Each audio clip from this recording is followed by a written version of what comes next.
Bonjour à tous mes abonnés et à tous ceux qui s'ajouteront à la liste de mes abonnés après avoir vu cette excellente vidéo qui parlera de la connexion Sécu Shell SSH.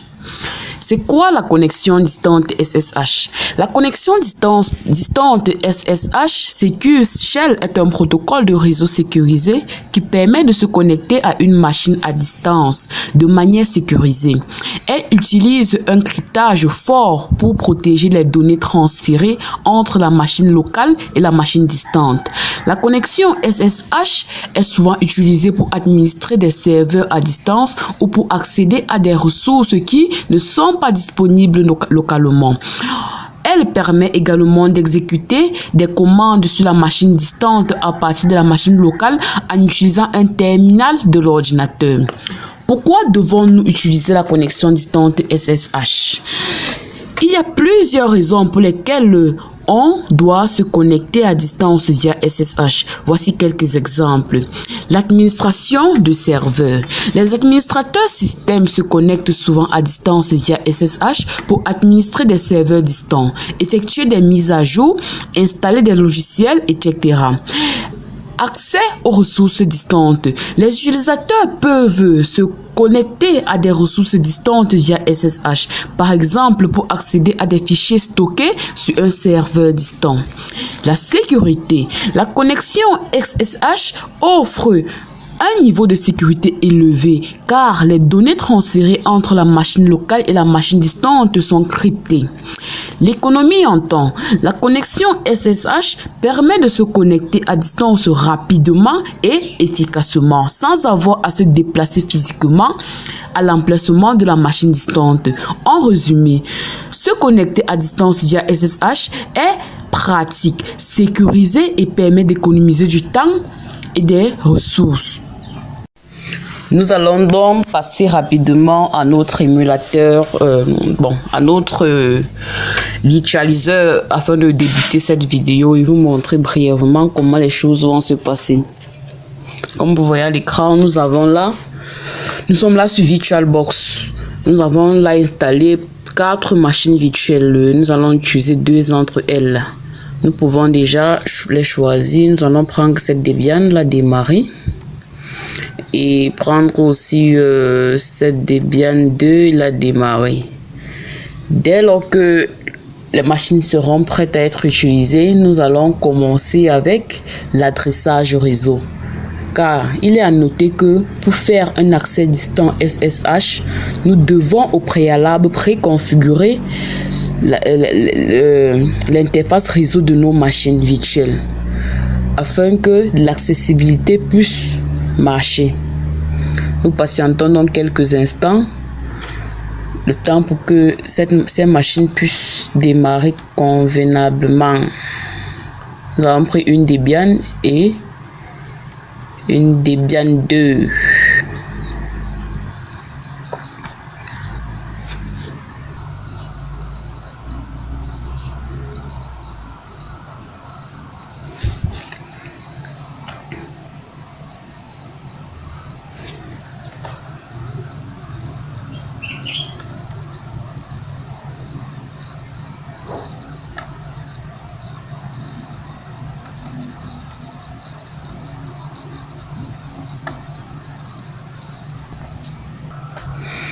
Maintenant que nos machines sont, l'interface graphique est présente, nous allons nous loguer sur l'une d'entre elles. Nous allons choisir travailler sur la Debian 2. Nous nous loguons. Je me rappelle bien les initiaux. Ok. On se connecte à notre machine virtuelle. Bon, je vais un peu agrandir l'écran afin que vous puissiez bien vous retrouver.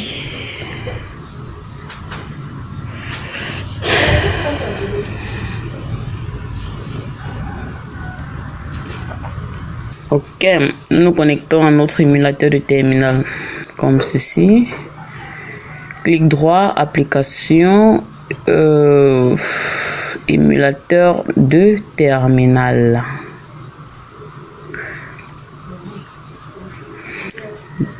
Dès que nous sommes logués là-dessus, Nous allons commencer par vérifier les interfaces réseau que nous disposons sur notre machine. Et pour cela, nous allons taper la commande IP address. On abrège comme ceci, IP ADDR. Nous validons avec entrée. Nous voyons que nous avons une interface lookback L0 et une interface ENP0S3. Nous allons donc choisir et bon, nous regardons aussi sur la seconde machine. La seconde machine, on se log là-dessus. Le mot de passe. On se log là-dessus. Nous allons aussi accéder à son terminal et nous allons aussi vérifier les interfaces réseau présents sur ces machines. Nous patientons. Bon, vous voyez la différence entre ces deux machines. La différence est au niveau de l'interface graphique. L'une c'est KDE, l'autre c'est XFCE. Bon, ça ne change pas grand chose. Ça ne change pas grand chose. Ok. Mettons un peu, centralisons un peu cet écran. Ok, nous patientons. Elle est un peu très lente. Bon, nous accédons à notre console graphique. Console graphique.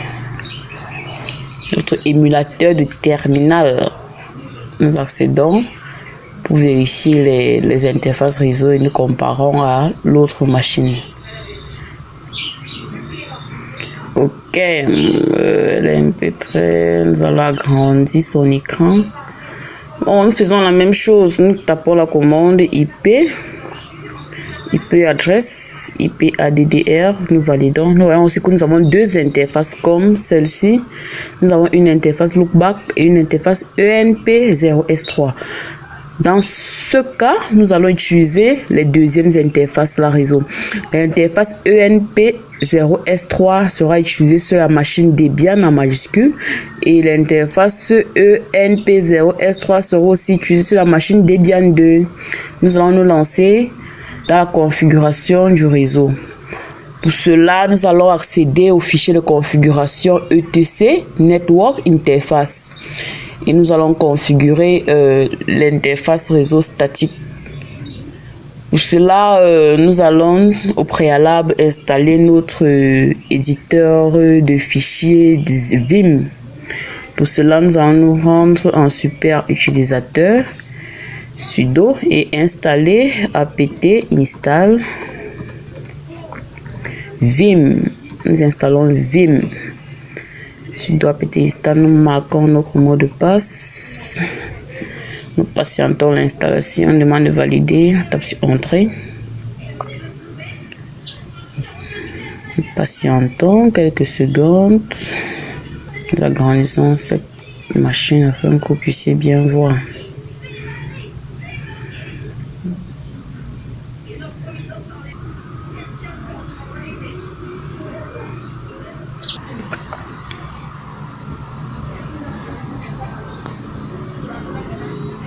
Ok, maintenant que notre éditeur de fichiers est installé, nous allons nous rendre dans le fichier de configuration. Pour cela, nous allons éditer la commande cd. Bon, pour nous rendre directement, en tant que super utilisateur, sudo vim etc network interface avec un S. Nous rendons là-dedans. Ok, nous allons donc éditer. Pour cela, bon, vous connaissez comment on manipule l'éditeur Vim. Nous tapons sur Insert I. Nous allons configurer cette interface en interface statique. Nous allons dire l'interface ENP 0 ENP 0 S3. Nous allons mettre pareillement ici ENP 0 S3 Inet statique, interface statique,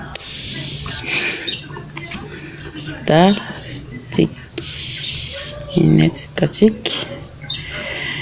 Nous allons continuer à entrer. Nous allons mettre l'adresse. Nous allons mettre l'adresse. Je vais utiliser l'adresse 192. Oups.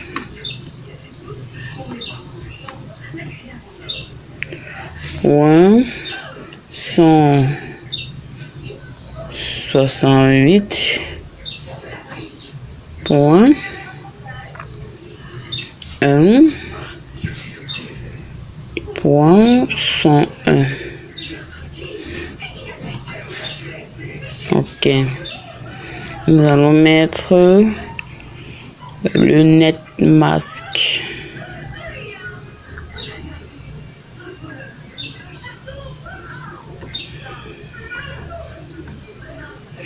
Deux cent cinquante-cinq point 255 point 255 point 0. Ok, nous avons terminé. Nous allons enregistrer. Pour enregistrer ici, nous allons mettre échappe d'abord, ensuite 2 points, WQ, point d'exclamation, entrée. Ok. Après avoir enregistré les modifications et fermé le fichier de configuration, nous allons redémarrer le service réseau pour appliquer les modifications. Pour cela, nous allons taper la commande suivante. Sudo systemctl restart network. Sudo systemctl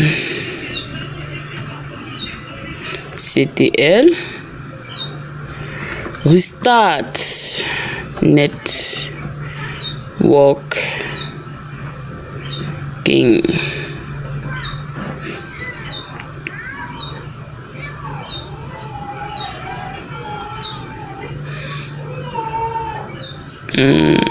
Désolé.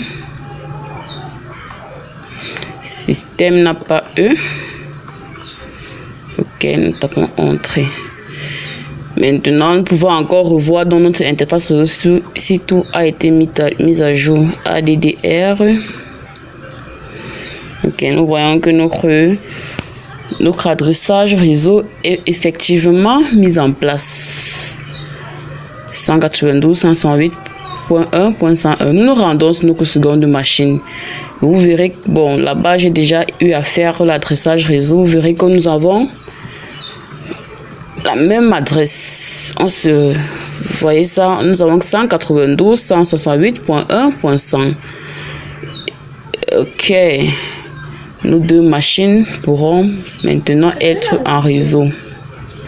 Nous allons donc d'abord redémarrer nos deux machines. Ensuite, tester le ping. Vice versa. Et voici la connexion marche bien. Nous redémarrons nos machines.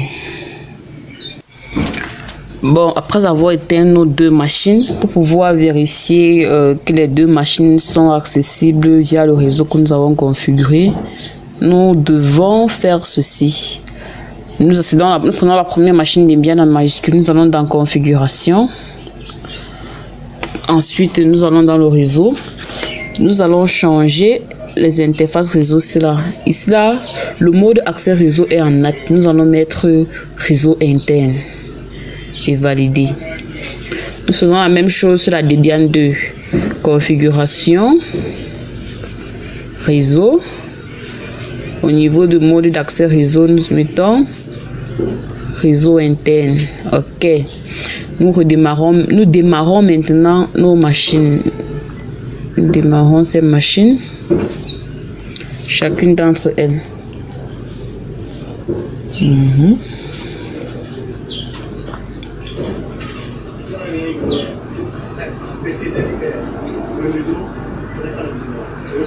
Nous patientons quelques instants afin que ces deux machines puissent démarrer correctement.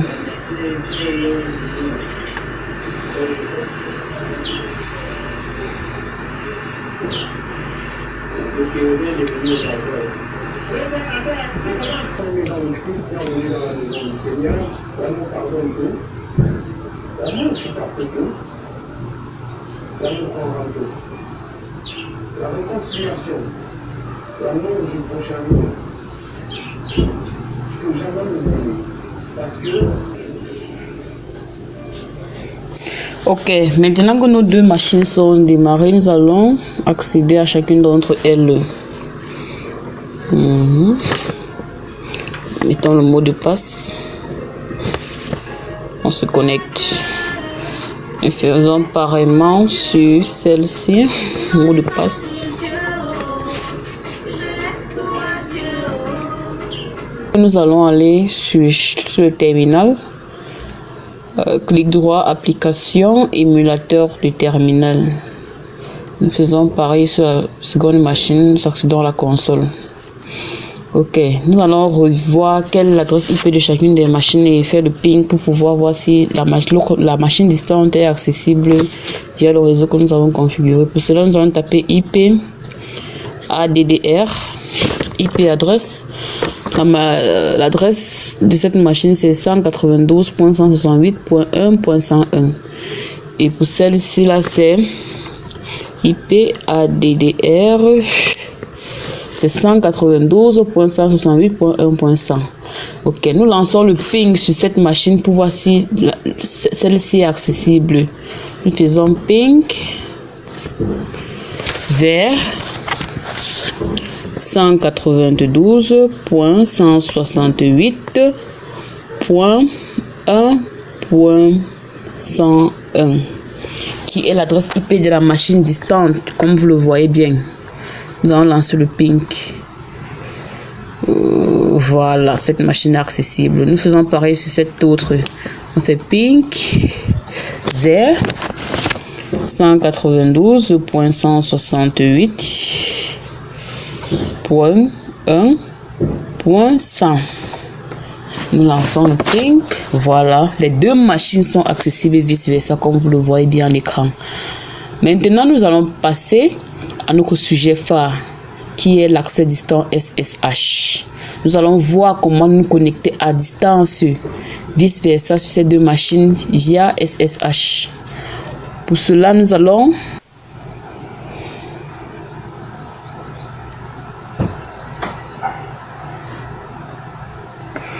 Pour ce faire, nous devons d'abord préalable connecter nos machines à Internet pour pouvoir installer ce serveur SSH. Pour cela, nous allons éteindre nos machines. Nous allons éteindre nos différentes machines. Après avoir éteint nos différentes machines, nous allons revenir au fichier de configuration réseau de chacune d'entre elles. Nous prenons cette Debian, nous allons dans configuration et nous revenons au réseau NAT. Ceci parce que le réseau interne ne peut pas permettre à ce que nos machines soient connectées à Internet. On va aller dans le réseau NAT. Pareillement sur la seconde machine, configuration, réseau. Nous rentrons au réseau NAT. Nos machines auront accès à Internet. Nous redémarrons, nous démarrons nos deux machines et nous installons les pilotes qui vont nous permettre de faire l'accès distant, vice versa sur ces deux machines.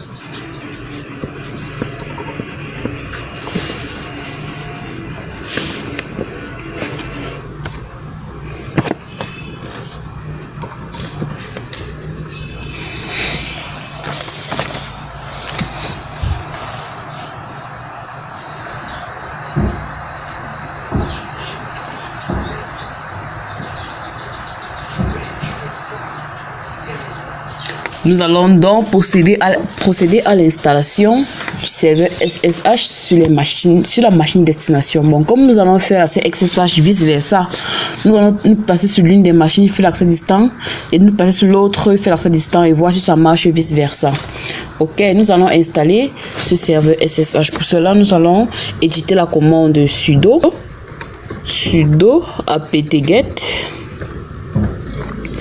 apt-get install open SSH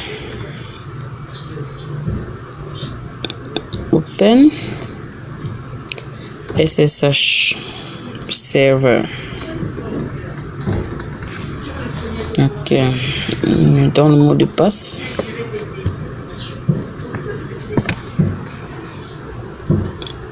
Ok, nous installons ce serveur SSH. Patientons quelques instants. Merci d'avoir suivi cette vidéo sur l'adressage réseau sous Linux. Nous espérons que vous avez trouvé ces informations utiles et que vous êtes maintenant mieux équipés pour configurer et gérer votre propre réseau sous Linux.